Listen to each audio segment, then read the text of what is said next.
G'day. I thought I'd say some more different games again today. Microsoft Flight Sim, the current generation. I've had this game for probably about 2 or so months. Played it probably about 20 hours or so. Something different to chill out from the normal racing and shooters and whatever else. But yeah, it's a very in-depth game. It's got, you know, it really is a simulator. It's got all the training you need to know, or you can just jump in and have a go and just turn all the assists on and just go from there. You haven't got to worry so much about being a professional pilot to have a go at this. But yeah, a heap of challenges and wreck flights, like to show you like popular travel destinations that look good from the air. As well as that, it's got an internal marketplace as well, so you can buy other mods and airports and plane skins and all that. I haven't really got any of that stuff, but the I just mainly used the deluxe version of the game that I've got originally bought. It's enough for me. It's got 60 odd planes, I think.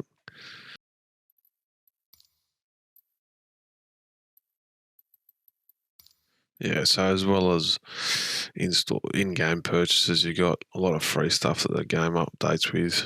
Every couple of months, they're bringing another world update, so there's more photogrammetry that they scan the actual buildings and all that stuff for your local towns, like all the popular stuff, the main cities and all that stuff. So yeah, I've made my rig into a bit of a hybrid, and I'm a bit restricted in the space I've got, so got to get in from the left side. So I've got the throttle on a swing arm as well as my keyboard tray. So yeah, this is the HOTAS. I'm using the Thrustmaster T16000M. It's pretty good so far. Can't fault it.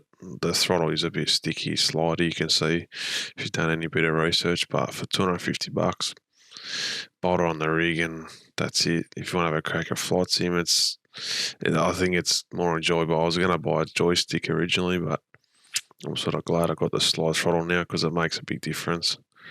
But yeah, it's definitely a good chill out game. Yes, as you can see, you can buy it either on Xbox Store or through Steam if you're on PC. I'd probably recommend more so buying off the Xbox Store, because if you do have a current generation Xbox, you can play it across both. You only got to buy the game once. And I think Steam was a little bit more expensive, but either or, it's still the same game. There's no differences. I think, yeah, I've got the deluxe one, so a couple of extra planes than the standard one, but I think I got it on sale for $110 back in February. So, and that's in Australian dollars, obviously.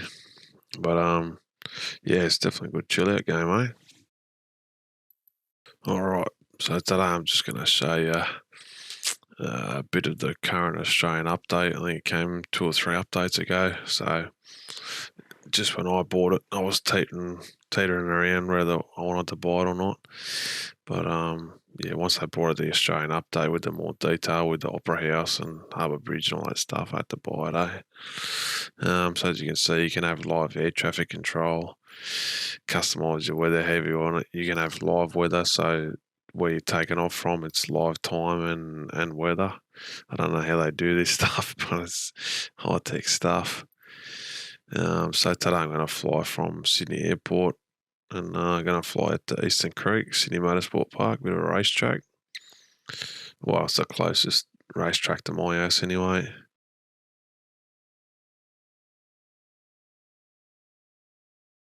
Now, with this map stuff as well, they've piggybacked onto Google Maps or Bing Maps or whatever for this data. You can actually go onto Google Maps and copy the coordinates and put in the little search bar on the left there and set that as an arrival point of interest. All right, so yeah, this is all the planes that come in the deluxe version. I'm not exactly sure what you miss out if you get the standard version, but it's more than enough. Like, there's a fighter jet that's good to stuff around and create some havoc with mates when you're playing online. Yeah, there's like a few Cessnas and an Icon plane. It's like a rear propeller plane. It's pretty good to fly around and have a look around. And there is actually a drone as well.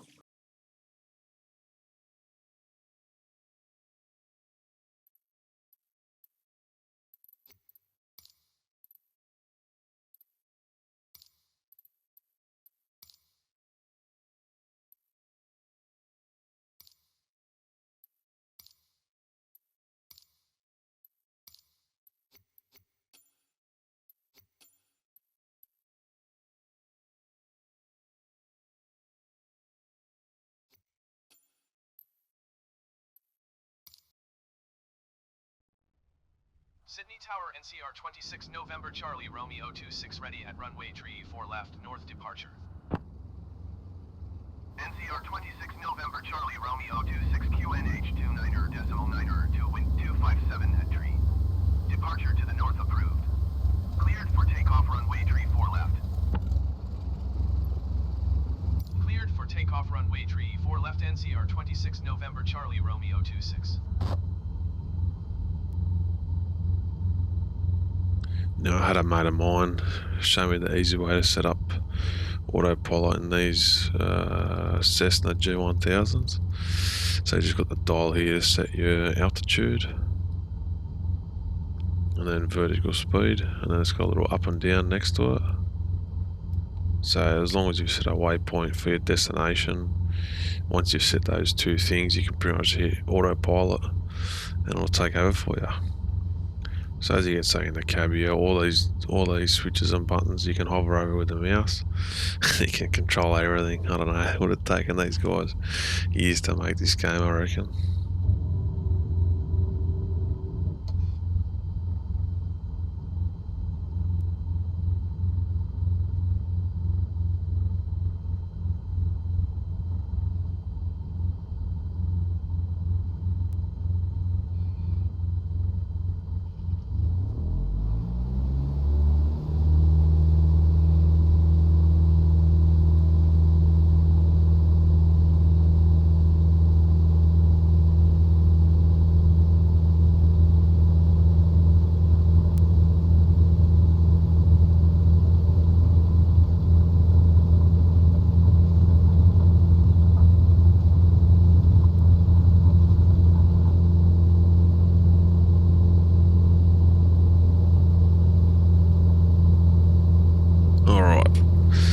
So from here we're going to head into the back end of Sydney City, the CBD, around Centrepoint Tower, Barangaroo, Harbour Bridge, Opera House.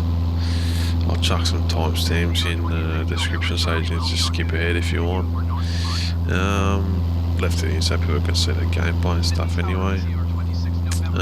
Also fly over the Homebush Sydney 2000 Olympic Complex, which is in high detail by the looks of it.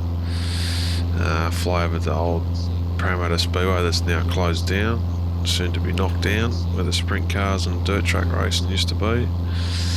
And then from there, go along back up Parramatta Road, along the M4 motorway, out to Eastern Creek, and have a bit of a look at the track and the go-kart track.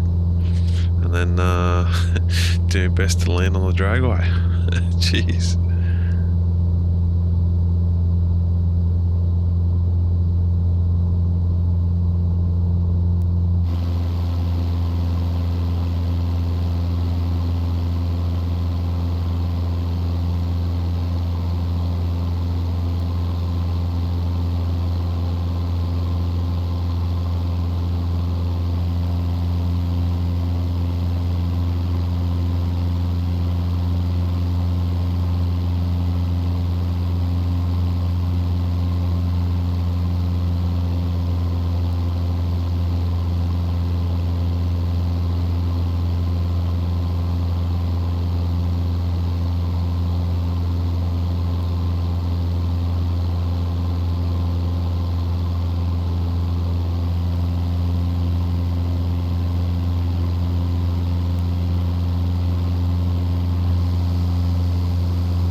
So we are coming into the back of the Sydney CBD, central station here, the main train station for the Sydney City. NCR 26 November Charlie Romeo 26 leaving my airspace frequency change approved. I'm not sure of the name of every building, but I'll try. This gold one here at the top used to be called Centrepoint Tower, but now it's called Sydney Tower I, the one with the Westfield logo on top of it. Then we've got Hyde Park just underneath where we are flying now. Request flight following. NCR 26 November Charlie Romeo 26 approach. Walk 6 Street. Down off to the right here we've got the Botanical Gardens, the Royal Botanical Gardens, as well as Mrs. McCrory Chair, little headland off to the right there. Charlie Romeo 26. And we've got the Opera House on our left, coming up on our left hand side. That's the Opera House there.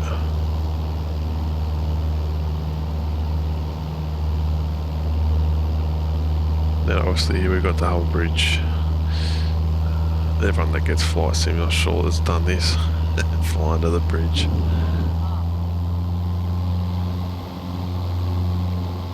Approach NCR 26 November Charlie Romeo 26. Request clearance to transition Charlie airspace. NCR 26 November Charlie. And over here to the left we've got Barangaroo Parkland. That was part of the deal for Barangaroo as far as I'm aware. And that weird looking building, that's Barangaroo. November Charlie Romeo. One of the latest skyscrapers in Sydney City.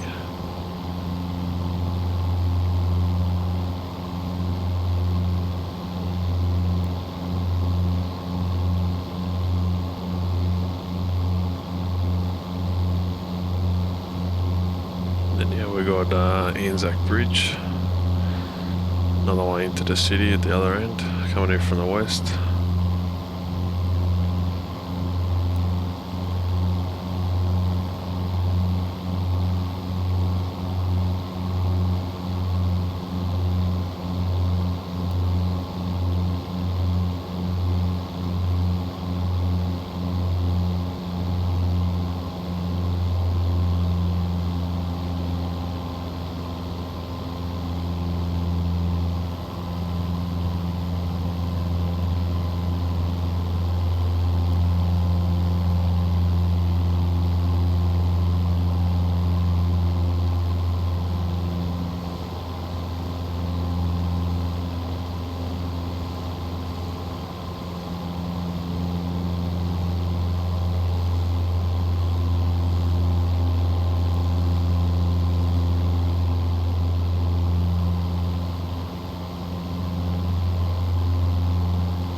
Alright, so here we are travelling over the M4 Western Motorway into Homebush area, and these big group of stadiums down here, that's where the Sydney 2000 Olympics were held.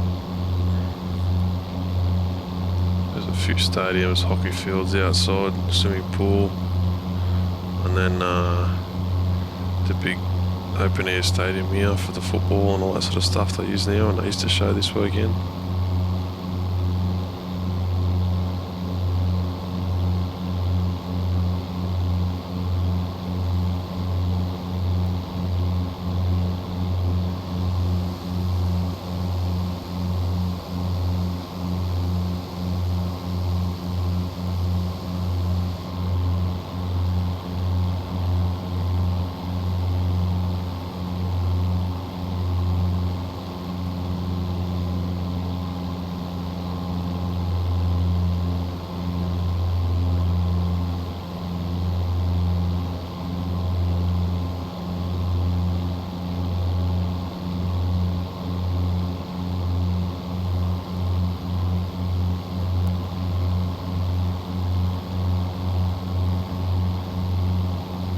So we are approaching Parramatta Clyde area.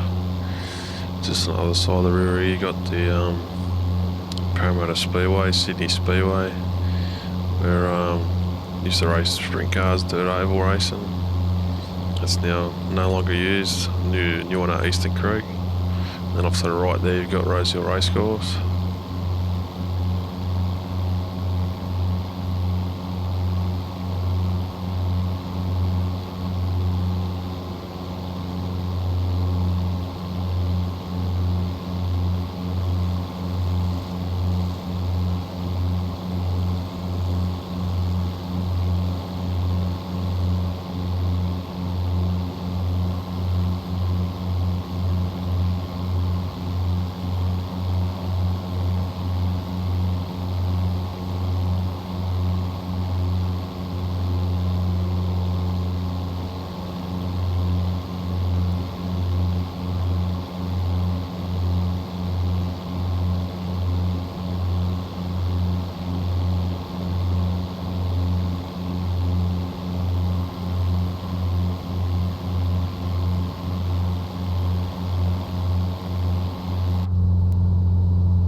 Just coming into Eastern Creek over this way. You'll see just before you hit the actual racetrack at Eastern Creek, Sydney Motorsport Park, with a little go-kart track. Have raced there a handful of times over the years. High karts on the right and racetrack, club track on the left, and then here we have Sydney Motorsport Park.